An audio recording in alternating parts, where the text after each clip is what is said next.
Maka belum ada tempat, belum ada waktu, Allah sudah ada. Belum ada yang menggunakan tempat dan waktu, Allah sudah ada. Belum ada langit, belum ada arash, belum ada bumi, belum ada Ka'bah, belum ada manusia, Allah sudah ada. Makanya tidak masuk akal ketika dikatakan bahwa Allah berada di atas atau di dalam makhluk-makhluknya. Seperti keyakinan bid'ah yang mengatakan Allah di atas langit, atau keyakinan sesat yang mengatakan Allah di atas arash, atau keyakinan sesat mengatakan Allah ada di mana-mana. Allah di atas langit, Allah di atas arash, Allah di mana-mana, itu sama sesatnya. Karena di langit itu satu di antara di mana-mana itu. Maka Ahlus Sunnah wal Jamaah meyakini Allah pasti ada, tapi tidak berada pada benda, di atas benda, di dalam benda apapun. Karena Allah tidak memiliki sifat kebendaan, tidak memiliki sifat materi, tidak memiliki sifat makhluk, karena dia Khalik. Sifat Khalik tak sama dengan makhluk. Itulah keyakinan Ahlus Sunnah wal Jamaah sejak dahulu. Maka orang kalau dia benar kenal dengan Allah, beribadah benar kepada Allah, dia akan selamat, dia akan benar hidupnya. Maka kita dan anak-anak kita mesti dijaga dari keyakinan-keyakinan yang salah, keyakinan-keyakinan yang sesat, keyakinan-keyakinan bid'ah yang hari ini di Riau sudah mulai banyak muncul masjid-masjid yang dibangun oleh ahlul bid'ah, dan masjid-masjid itu dibangun sebagai tandingan masjid Ahlus Sunnah. Ada Masjid Abu Darda, Masjid Umar bin Khattab, Masjid Raudhatul Jannah, Jalan Nangka, dan banyak lagi masjid-masjid lain yang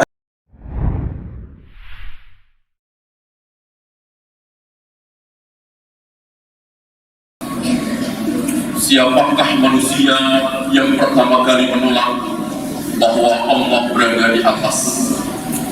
Yang pertama kali menolak bahwa Allah bersemayam di arsy, dia adalah Fir'aun. Fir'aunlah manusia pertama yang menolak bahwa Allah berada di atas. Antum baca di Al-Quran bagaimana ketika Fir'aun menyuruh Haman untuk apa? Untuk membuat bangunan tinggi menjulang langit. Agar apa? La'alli aqtari'u ila ilahi Musa, agar aku bisa lihat Tuhannya Musa itu kayak apa. Meledek Nabi Musa alaihi salatu wassalam. Berarti selama ini Nabi Musa mengatakan kepada Bani Israel sampai ke telinga Fir'aun bahwa Allah betul-betul bersemayam di arsy, betul-betul berada di atas. Dan ini diulangi dalam Al-Quran dalam 7 tempat, tidak main-main. Ar-Rahmanu 'alal 'arsy istawa, bahwa Allah bersemayam di sebuah tempat yang bernama arsy. Keyakinan ini tidak pernah dibahas oleh Nabi, tidak pernah dibahas oleh para sahabat. Kenapa? Karena sudah jelas bahwa Allah bersemayam di arsy. Tidak ada pertanyaan maksudnya apa, berarti Allah itu tidak bersama kita, berarti ini enggak. Seluruh para sahabat faham, meyakini sabda Nabi alaihi salatu wassalam bahwa Allah betul-betul bersemayam di atas arsy. Sampai zaman tabi'in, atba'ut tabi'in, Imam Syafi'i, Imam Bukhari, sampai zaman Imam Ahmad. Ketika ilmu filsafat, ilmunya Socrates, Aristoteles, Plato masuk ke dunia Islam.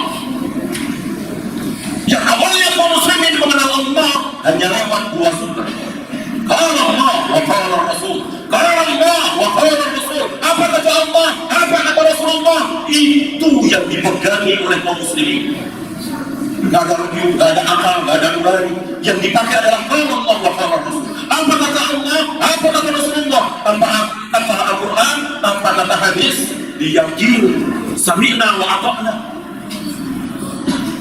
Aku telah ciptakan Adam dengan kedua tanganku, kata Allah. Diyakini, seyakin-yakinnya.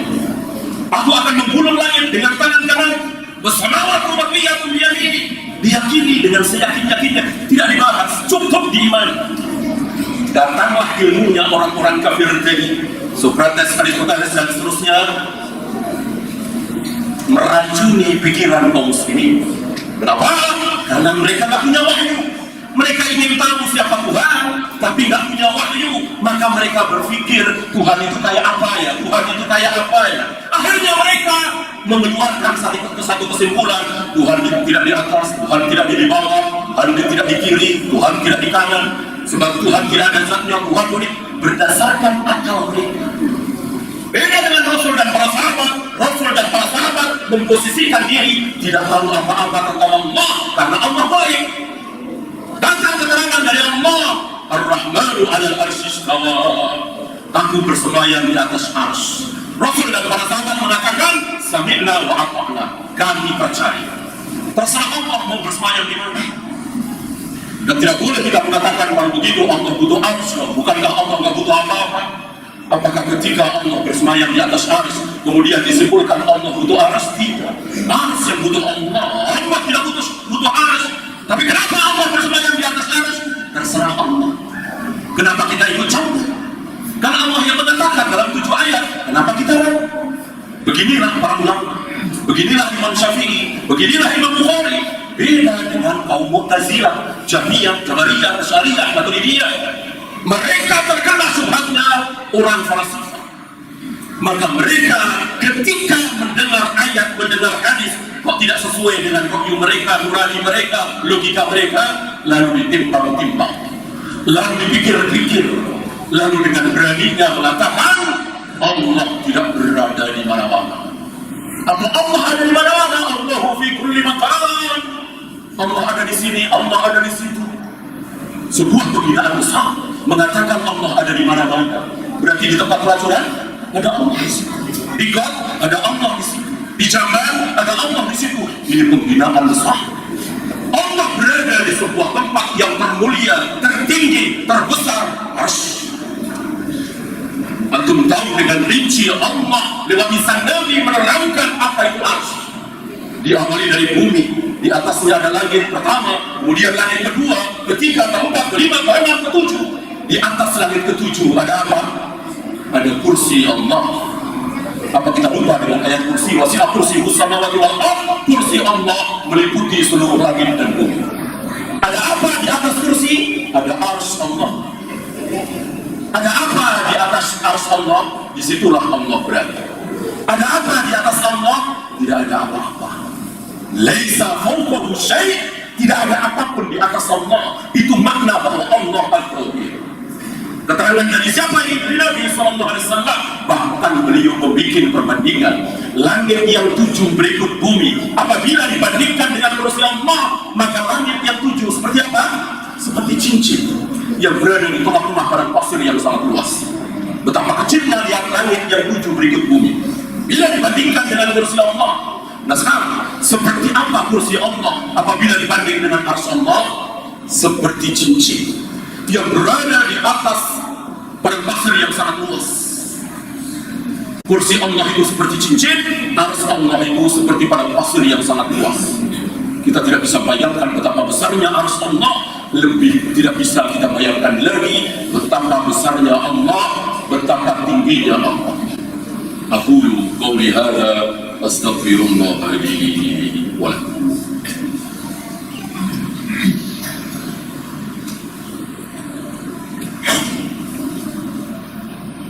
Alhamdulillah hamdan katsiran thayyiban mubarakan fihi kama yuhibbu rabbuna wa yarda.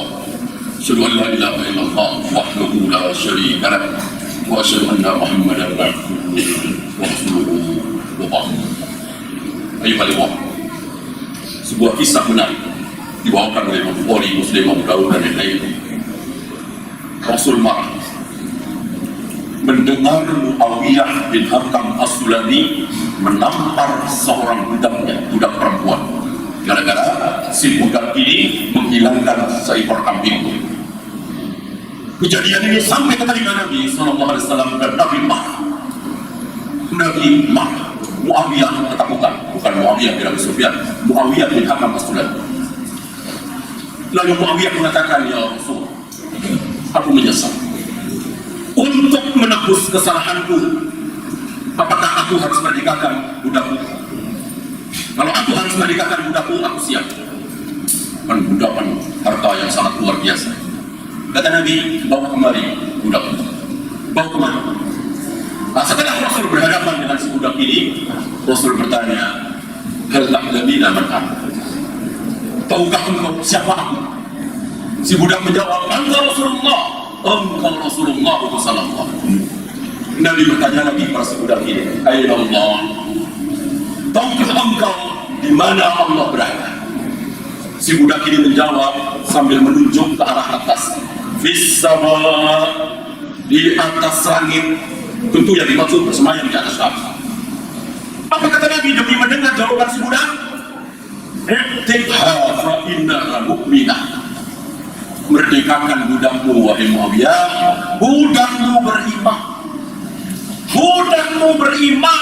Ucapan Nabi ini keluar dari mulut beliau setelah beliau mendengar si budak ini mengatakan Allah di atas langit.